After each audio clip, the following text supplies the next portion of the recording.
আলহামদুলিল্লাহ 2025 সালের রমজান মাসের প্রথম সকাল দিয়ে শুরু করলাম আজকের ব্লগ ভিডিও। হ্যালো এভরিওয়ান, আসসালামু আলাইকুম। কেমন আছেন সবাই? আশা করছি যে যেখান থেকে দেখছেন আল্লাহর রহমতে ভালো আছেন। আমরাও আল্লাহর রহমতে ভালো আছি। তো এই তো আসলে এখন খুব সকাল না, সকালটা অনেক আগেই পেরিয়ে গিয়েছে। রমজান মাস, সবাই একটু দেরি করেই ঘুম থেকে ওঠা হচ্ছে, বাচ্চাদের স্কুলও বন্ধ। তো সকালে উঠেই আমি বারান্দায় চলে এসেছি। আজকে বারান্দায় এত সুন্দর বাতাস আর গাছগুলো এত দুল ছিল, দেখে খুব ভালো লাগছিল। আর এই তো এখানে না 2-3টা শিমুল ফুলের গাছ আছে। কয়েকদিন আগেও আমি দেখেছি, একদম ফুলে ভরা, মনে হচ্ছিল একটা ফুল। তবে ভিডিও করব করাই হচ্ছিল না। এখন যেই আজকে একটু ভালো ওয়েদার পেয়েছি, একটু বাতাস হচ্ছিল, তো আর আমার বাগানেও কিছু ফুল ফুটেছে, বেলকনি বারান্দায় আর কি। তো ভাবলাম সব কিছু একসঙ্গে ভিডিও করি। করতে গিয়ে দেখি সব ফুল ঝরে পড়ে গিয়েছে। অল্প কিছু ফুল আছে, দূর থেকে এত ভালো বোঝাও যাচ্ছে না। দেখতেই পাচ্ছেন কত সুন্দর বাতাস, আসলে সবই আল্লাহর অশেষ অশেষ রহমত। তো যাই হোক, সকালের পরে কিন্তু আর ক্যামেরাটা অন করিনি। আজকে যেহেতু রমজান মাসের প্রথম রমজান আমরা পালন করছি, একদম শর্টকাট ছোটোখাটো আয়োজন। এটা আসলে গতকালকে রান্না করা গরুর মাংস তো ছিল, এজন্য এটা জাল করে নিচ্ছি। ভোরবেলা একবার জাল করেছি, আর যেহেতু রমজান মাস ভিডিওটা একদম শর্টকাট করেছি, যাতে আমার আপু ভাইয়াদের দেখতে খুব একটা অসুবিধা না হয়।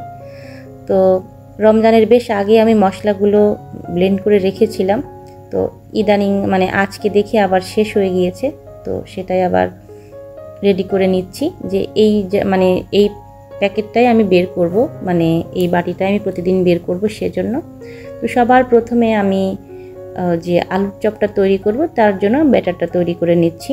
তার মধ্যে আমি বেসনের মধ্যে সামান্য একটু হলুদের গুঁড়া, জিরার গুঁড়া, একটু স্বাদমতো লবণ, মরিচের গুঁড়া, একটু রসুন, পেঁয়াজ, আদা বাটা সব কিছু একটু একটু করে দিচ্ছি। আসলে আজকে প্রথম রোজা, অথচ ওর বাবা বলেছে ইফতারি করতেও পারে নাও পারে। তো এরকম অবস্থায় আমি এমনিতেই ইফতারি তেমন একটা পছন্দ করি না। আমার ছোট ছেলেটা কতই বা খাবে, বড় ছেলেও বা কত খাবে, ও তো রোজা আছে।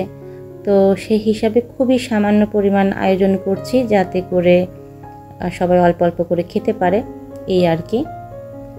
এমনিতে খারাপ লাগছিল, বছরের প্রথম রোজা, সবাই একসঙ্গে ইফতারি করব।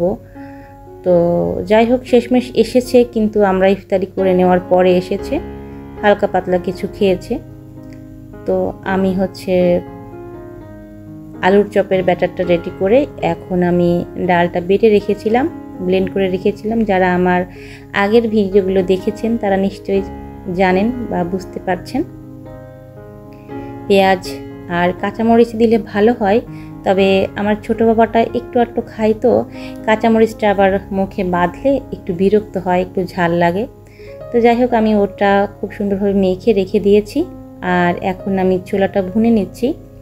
এই তো সব মশলা, আদা বাটা, রসুন বাটা, পেঁয়াজ বাটা, আর এ পাশ থেকে না আমি দুধ জাল করতে দিয়েছিলাম, যাতে করে দুধটা উতলে পড়ে না যায়। ঠিক তাই হয়েছে। আমি কি যেন একটা আনতে গিয়েছি, ওই পাশে এসে দেখি দুধ উতলে পড়ে একদম অবস্থা খারাপ। তো কি আর করা, এ পাশ থেকে ছোলা ভুনাটা হয়ে গিয়েছে। এই যে এটা আনতে গিয়েছিলাম ফ্রিজ থেকে হঠাৎ করেই। তো যাই হোক, আগে ভাগে সব কিছু গুছিয়ে রেখেছিলাম। আজকে কিন্তু এত অল্প সময়ে ইফতারিগুলো বানানো হয়ে গিয়েছে, আপনাদেরকে কি বলবো, খুব ভালো লেগেছে। আসলে কোরআন পড়া গিয়েছে, 5 ওয়াক্ত নামাজ, তারপর সব কিছু ঠিকঠাক মতো সুন্দরভাবে হয়েছে, এই আর কি। কোনো চাপ হয়নি, এক্সট্রা যে একটা চাপ থাকে সেটা আগে ভাগেই তো নিয়েছিলাম, এই আর কি।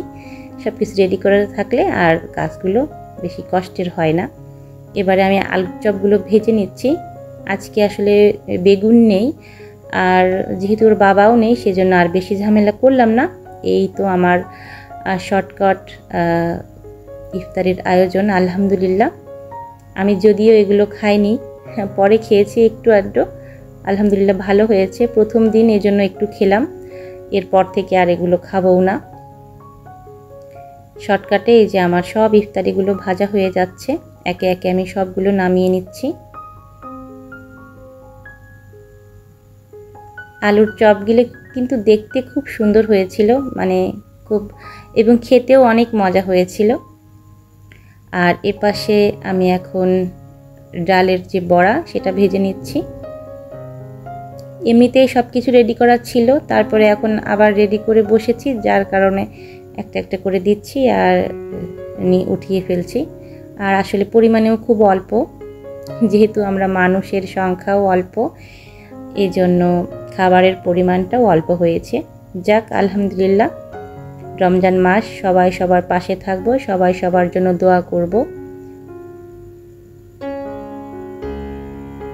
সবার পরিবারের বা প্রতিবেশী, আত্মীয় স্বজন, মৃত ব্যক্তি যারা আছেন সবার জন্য আমরা দোয়া করব, যেন আল্লাহ এই রমজান মাসের ওছিলায় রমজান মাসের মতো সারা বছর কবরের আযাব থেকে আমার আত্মীয় স্বজন, বন্ধু বান্ধব, প্রতিবেশীর মধ্যে যারা মৃত ব্যক্তি আছে তাদের কবরের আযাব মাফ করে দেয়।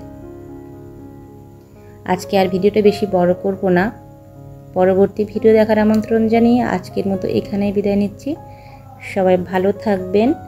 সবাই সবার রমজান কিভাবে কাটাচ্ছেন অবশ্যই কমেন্ট করে জানাতে পারেন। আল্লাহ হাফেজ।